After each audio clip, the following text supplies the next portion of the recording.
What up and welcome to Boxing Night Out Special Edition. We're going to be doing something a little bit differently this time around. We're creating a late night boxing show for you guys. So it's going to be a little bit more fun. As you can see, I already got a drink that I'm sipping on. So it's going to be more casual. Now, with that being said, we still got all the dope content for you guys. We're going to be breaking down those big fights, giving you 3 keys to victory for each opponent. We're going to be talking about those Vegas odds to give you sports bettors a little bit of an edge. We're also going to be talking about the trending topics as well as the current events in the sport.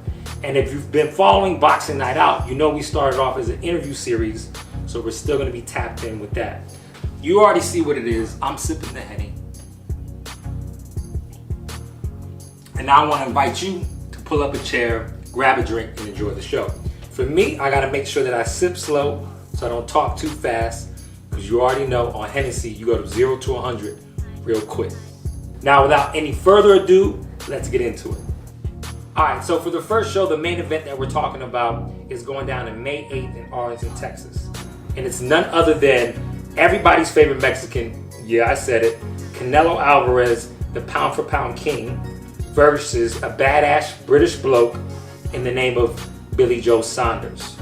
Now, one of the things that intrigued me about this fight is that Billy Joe Saunders actually has the skill set to upset Canelo Alvarez. If we look at some of the fights that Canelo's had issues with, the Lara fight and the Mayweather fight, it was guys who were defensive, slippery, and can box from the outside. Now, I'm going to give you 3 keys to victory for Canelo as well as Billy Joe. For the 3 keys of victory for Canelo Alvarez, number 1, beat Canelo Alvarez. You're the best fighter in the world. You know how to do it all. Come into the fight with that mentality. Number 2, you're going to want to walk forward, walk him down, make him miss, but make sure you cut him off as he's trying to give you angles, make you miss. Number 3, Canelo already knows this, kill the body and the head will come. So I fully expect Canelo, as he's walking him down, making Billy Joe miss, to get inside, slip those punches to the body, the guard drops, and then the head comes. All right, now we're moving on to Billy Joe Saunders' 3 keys to victory. Number 1, he wants to keep his range, box from the outside. Number 2, when Canelo crowds you and he gets in, hold him spin, let the referee do his job. Number 3, you're going to have to settle your feet down, throw some power shots and combinations to get respect out of Canelo Alvarez. If Billy Joe Saunders can pull those 3 things off for 12 rounds, he could potentially come up with the biggest upset in boxing history. All right, so now we're looking at the Vegas odds, the money line specifically. For Canelo Alvarez to win $100, you're going to have to put up $700.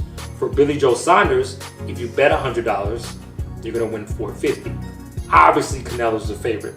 And in both those situations, that's if the fighter wins a unanimous decision.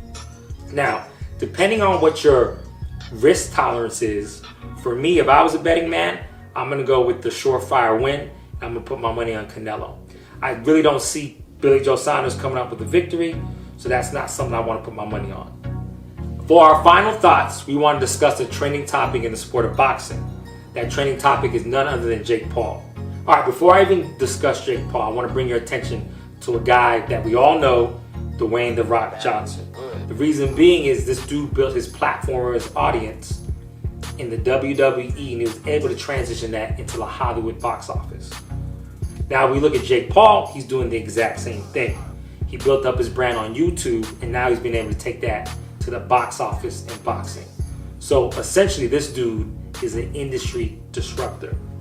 All right, so if you look at industry disruptors like Amazon, Uber, and Netflix, they are all game changers, and they're still around. So with Jake Paul, if you look at some of the things he's done recently with his 1.5 million views of his last fight, he's also had, in terms of payment, he's been paid higher than a lot of MMA fighters. So what he's really done has been unprecedented. So just like those other industry disruptors, Jake Paul is one as well, and I believe he's here to stay.